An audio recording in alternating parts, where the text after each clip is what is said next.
consistent favourite of mine over the past couple of years for Big Finish has been whatever they've been doing with the War Doctor, whether it was John Hurt or whether it was Jonathan Carley now for the War Doctor Begins. All of their box sets have been stellar, top tier, Doctor Who Big Finish Expanded Universe stuff. I've absolutely loved them. With Battlegrounds, the third War Doctor Begins set that came out last year, being basically my favourite Big Finish set of all of last year. And now, to end 2022, we have the War Doctor Begins, He Who Fights with Monsters. This is a epic 3-part story written by Robert Valentine, a Big Finish mainstay. This is an epic 3-hour journey in the Time War, as the War Doctor, played by Jonathan Carley, filling in for the late great John Hurt as the War Doctor. He has been sent by the High Council of Gallifrey on a mission to find a person called the Barber Surgeon, a rogue Time Lord agent who is essentially trying to end the Time War for both the Daleks and the Time Lords. He's found a way with his weaponry, with his equipment, with his technology to destroy the time lock that is surrounding Gallifrey and also the time lock that surrounds Skaro as well, essentially causing mutually assured destruction. So the High Council of Gallifrey, the War Council, send the War Doctor on a mission to assassinate the Barber Surgeon Time Lord. However, the Daleks also want to make sure that the Barber Surgeon is killed, so they send their own assassin in the form of a Dalek hunter killer, some walking, massive, talking cyborg creature, a walking Dalek cyborg creature. Yes, you heard that right, and it's not these spider Daleks that you see on the cover. These only appear for like one scene. I don't know why they're featured so prominently here. They look really cool, but they're only in like 1 or 2 scenes. I don't know why they're featured so prominently here. Either way, so the War Doctor is trying to find the Barber Surgeon. So he goes to a spaceship where the Barber Surgeon has recently destroyed all of the Daleks there in order to find some more information on the Barber Surgeon's location. Let's play a clip from part 1 of He Who Fights with Monsters called The Mission. Let's play a clip. What happened here? Death came. Screaming, burning, icy death. We could do nothing in its path. Time and space fell away and beyond. I saw him. The Barber Surgeon. He was here. I saw his face through the vortex. I heard his voice. His voice! How can death be exterminated? How? Listen to me, I need you to think.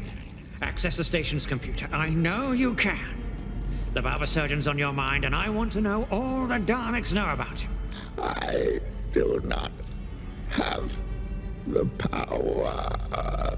Just try, my little friend. Just try.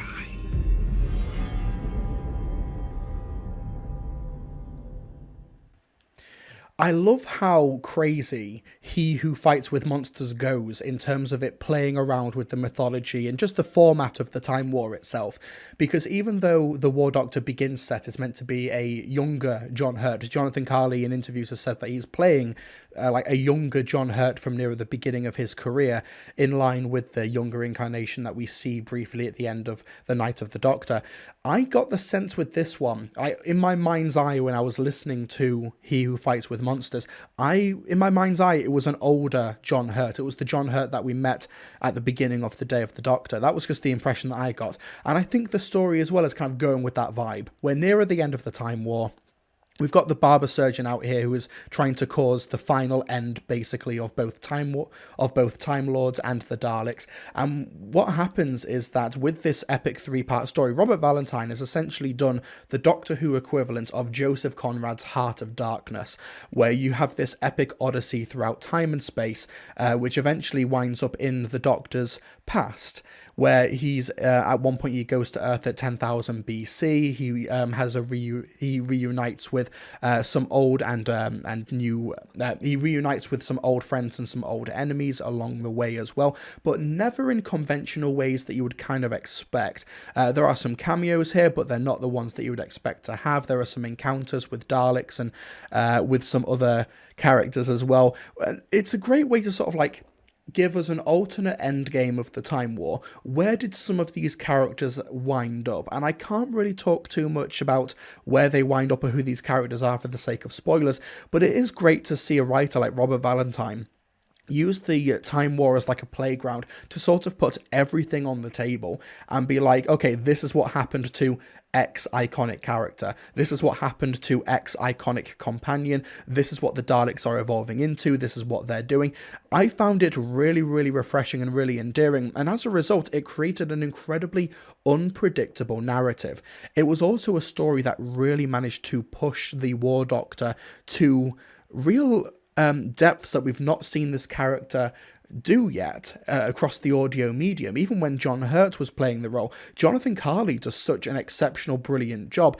And the reason I got that impression from this box set is not just because it's a great impression, but because we're seeing the War Doctor in scenarios that we've not seen him in before, and seeing him experience losses that even other incarnations of the Doctors have yet to experience, and seeing him embody those emotions through this impression, through this role, through this performance.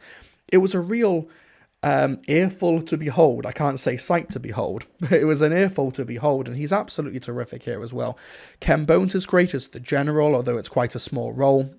Nicholas Lee Prevost plays the barber surgeon as this really interesting lyrical character who only kind of comes in to the story as a proper physical presence in the third and final part entitled The Horror, but the interactions that he has with Jonathan Carley's War Doctor are so interesting. There's some really great Easter eggs and callbacks. I think that The Horror, the final story of this three-parter, is, I don't want to say it's the weakest part, but it is the most reliant on Easter eggs and callbacks and references. And I kind of wish that maybe they'd been passed out over the course of the whole trilogy, as opposed to it being so much of it was on the back end, as the story's meant to be reaching a conclusion. It's meant to be reaching a conclusion, but I'm thinking, oh, that's something from Day of the Daleks, that's something from Resurrection of the Daleks, that's a callback to Dalek Invasion of Earth. Oh, there's Robomen, there's Slither, there's stuff on the planet Kemble, there's a callback to an unearthly child in 10,000 BC, etc.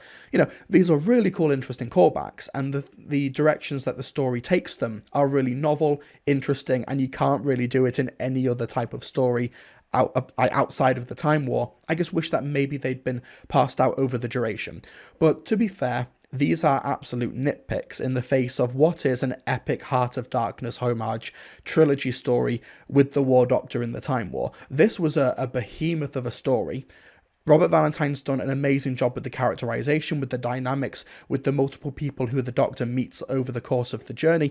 But what I loved about this story in particular as well, though, was what they did with the dynamics of the Daleks. Now, you can see on the cover here as well, you've got the Dalek Time Strategist, you've got the Spider Daleks here as well. But one standout character from this trilogy is the Dalek Hunter Killer, voiced by Jason Mraz, who is this half cyborg, half Dalek, half animal, half man, half bear, half pig creature that stomps around, who is currently taking orders and instructions from the Dalek Time Strategist behind the back of the Emperor. The Emperor doesn't know what's going on, but the Dalek Time Strategist wants to get the weaponry and the technology of the Barber Surgeon, so sends the Dalek Hunter Killer off on a mission in order to try and follow the Doctor and track down the Barber Surgeon to harness the technology for itself. And the Hunter Killer is a very obedient servant, a very obedient slave for the Daleks, but seeing the dynamic and the backstabbing going on and the Dalek hierarchy being questioned, I love this stuff. I adore this sort of like Time Lord world building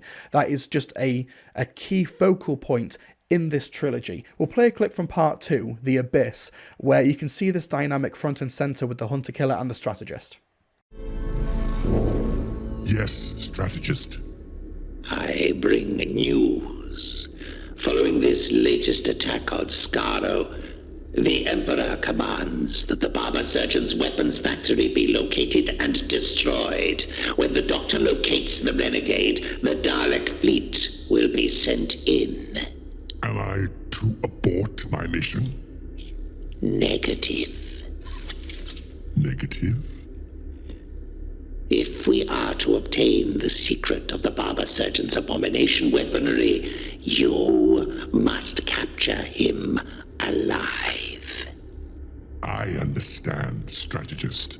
But will the Emperor?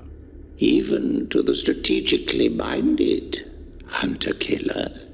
War is unpredictable. And at moments of crisis such as this, command structures are highly prone to change.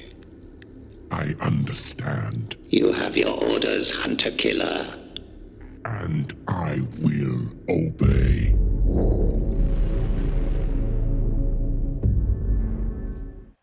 I love this dynamic with the Daleks. And of course, Nicholas Briggs, you heard in both clips there, just how varied and different he's able to make these Daleks feel and really make them emote in elaborate and still very characteristically Dalek ways. And the Dalek Hunter Killer is such a fun character as well. Someone who understands his mission, who is... I've been playing a lot of Resident Evil recently, who gave me like Mr. X vibes as he just kind of stomps around and is very single-minded in his mission.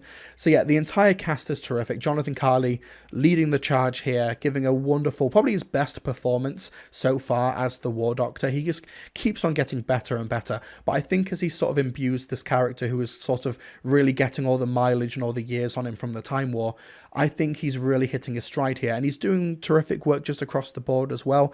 I think that the Dalek Hunter Killer, Jason Morales, does great as well. Ken Bones, Nicholas Briggs, of course.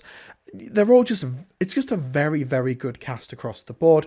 Directed incredibly well, as usual, by Louise Jameson, who plays Leela as well in the classic series. And she does an amazing job directing the entire thing. I think she's been a great guiding hand throughout all of these War Doctor Begins box sets. She's absolutely terrific. Whether or not this is like my favourite War Doctor Begins set so far, I'm still kind of leaning towards Battlegrounds because that had so many different stories that made me go through so many different journeys and really had a great time experimenting with the Time War once again and messing around with the formula. The Keeper of Light is basically the Doctor going on a normal adventure, and what happened with Rewind as well, which is kind of my favourite Big Finish story generally of last year. Like, forget box sets, if we're just talking about an hour of Big Finish material, Rewind is probably the best of 2022. But this is one epic 3-hour feature-length behemoth of a story, and the fact that it sticks the landing, it takes so many interesting directions and approaches, really makes you feel those losses that the War Doctor experiences over the course of the story, but still makes them feel meaningful, even though you know not all of them are going to stick, because you know elements that survive the Time War, things like that. It is genuinely an exceptional box set. Terrific stuff. Once again, the War Doctor range goes from strength to strength, and I'm so glad that this was originally announced as like the 4th and final War Doctor set, but since then they've announced 2 more, Comrade in Arms and Enemy Mine. Comrade in Arms comes out in May, Enemy Mine comes out in December. We are getting more Big Finish War Doctor Begins starring Jonathan Carley over the 2023 period. I'm so happy about that. Mick Ron says, I still haven't listened to Battlegrounds, but I own it. I'm going to order this new one too. Sounds really cool. Yeah, these are both very, very good. Battlegrounds is my favourite Big Finish box set of 2022. But I will say, He Who Fights with Monsters has put up one hell of a fight. Robert Valentine, I salute you for putting together such a big, complex, but still digestible and emotionally accessible and raw and complex story over the span of 3 hours, and I applaud the entire Big Finish talent team, from the sound designers, the composers, to the actors as well, for making it stick the landing as well. There's a particular musical moment when there's one moment of loss in part 2 called The Abyss, that the music by Howard Carter, who just does amazing work for Big Finish across the board, when that shift happened to the music, you felt it. It was so unlike anything I've heard from the War Doctor or Time War set, like in terms of the music and the composition and the instruments used, that it made you kind of feel the gravity of the moment. And Howard Carter did an amazing job being able to do that as well. It's so good. It's so good. So yeah, with this, Big Finish ended 2022 with the highest note possible. I give He Who Fights with Monsters my highest recommendation. And thank you to Jeremy Duncan for the $2 super chat. Wonderful chap. All of them. I need Carley and Jacoby in an audio together. Yeah, a Jonathan Carley and Derek Jacoby box set. That has to happen at some point. They have to have some sort of War Doctor and War Master conflict. Even if it's just like one story in a box set, or it's a whole box set to that dynamic, it's got to happen at some point. It's an opportunity you cannot pass up, and we know that we are getting some more Derek Jacobi box sets in the near future, some more War Master stuff. I'm surprised that hasn't happened already, to be honest.